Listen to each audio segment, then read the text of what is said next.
Hello, welcome to the Mark Janard Show, the cybersecurity show. So, Google is planning a major change to Android by blocking the side loading of apps from unverified developers starting in September 2026, marking a significant shift toward a more locked down ecosystem similar to Apple's iOS.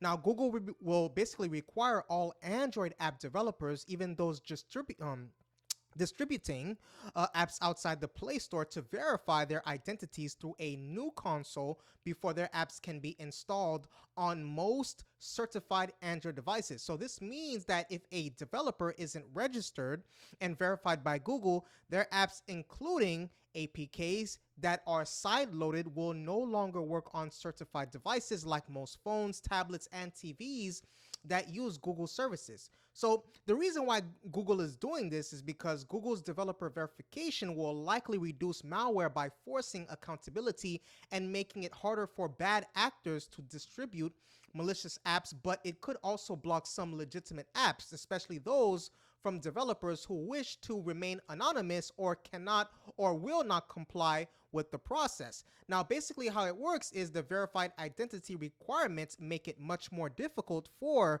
cyber criminals to use fake branding or impersonate others when distributing malware. Google's analysis found over 50 times more malware in side-loaded apps compared to those distributed via Play Store, suggesting anonymity, right, basically is helping repeat offenders. So by ensuring every developer can be traced, Google can quickly act against repeat offenders, lowering the spread of harmful apps. Now, the risks that are for the legitimate, apps is the privacy conscious or politically sensitive developers may choose not to provide full legal identification, meaning their apps could be unavailable even if they are safe and widely used. Now, hobbyists and student developers will face lighter requirements, but any developer unwilling to verify identity risks being excluded. Popular legitimate apps distributed, through alternative stores like F-Droid or GitHub will need to comply or risk being blocked on most certified devices. Now, there is basically a feasibility, right? A feasibility of balancing of, both goals. So Google says the new developer consoles and lower verification barriers for students or hobbyists aim to avoid cutting out innovation and legitimate projects. However, still critics argue that open and secure may not be possible if privacy focused or regionally restricted developers lose distribution process or access, right? So this approach increases consumer trust and reduces fraud, but could basically decrease app diversity, competition, and privacy, especially outside Google Play. Now, in a nutshell, basically the people who are infected, or the Androids, right? Only Android devices and versions that lack Google Play services or are not certified by Google will be exempt from the new sideloading rules. Now, uncertified Android devices are on the exempt devices, right? So devices that do not include Google Play services, for example, some specialized streaming boxes, Chinese devices without Google integration, or hardware running custom ROMs, right, will not enforce the developer verification requirements.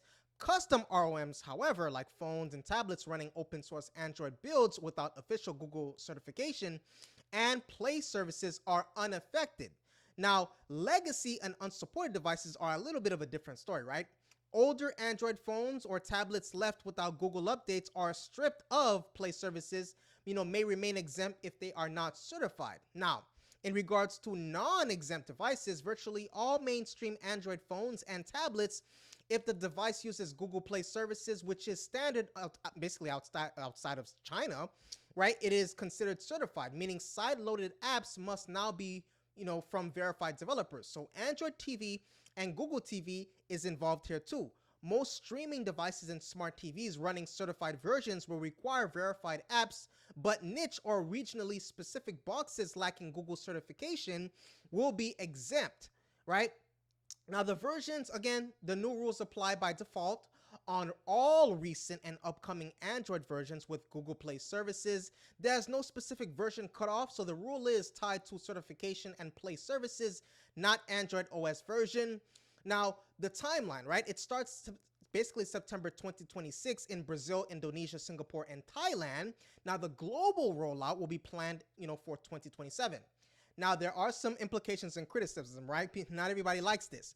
So the move has drawn criticism for reducing Android's openness and user freedom, which is a hallmark of the platform in contrast to iOS.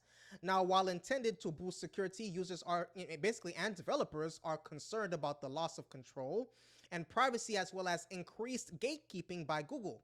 So this change will make it much harder for independent app developers and modding communities to distribute their creations on Android, as all app distributors must now verify their identity with Google, even for free, non-commercial, or open source projects.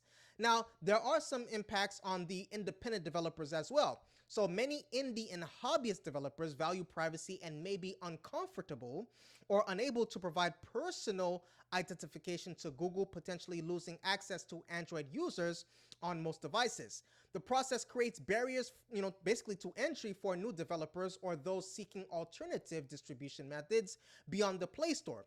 Some relief will exist for students and hobbyists, as Google has said lighter requirements may apply, but identity verification remains central.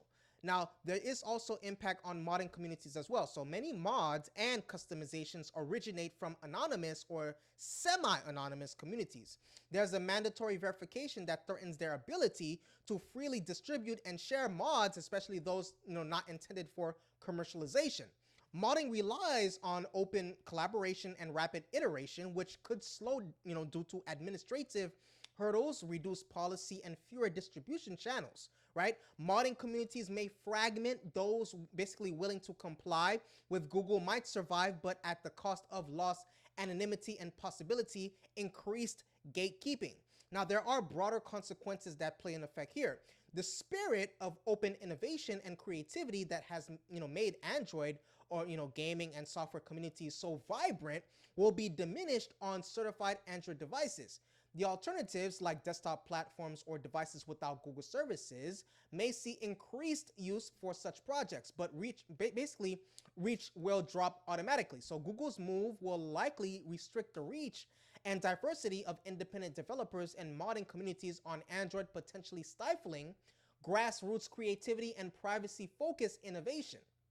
So I guess it's like a catch-22. They're trying to make a better way to do it. But, let me know if you agree, if their methods are, the right place, right? Obviously their heart is in the right place. So that's what I have for you today. Please take a moment right now to hit that subscribe button and the like button if you appreciate this video and you want more videos like this. Please take a moment right now to hit that subscribe button and the like button. I appreciate your viewership. Stay safe. See you in the next video.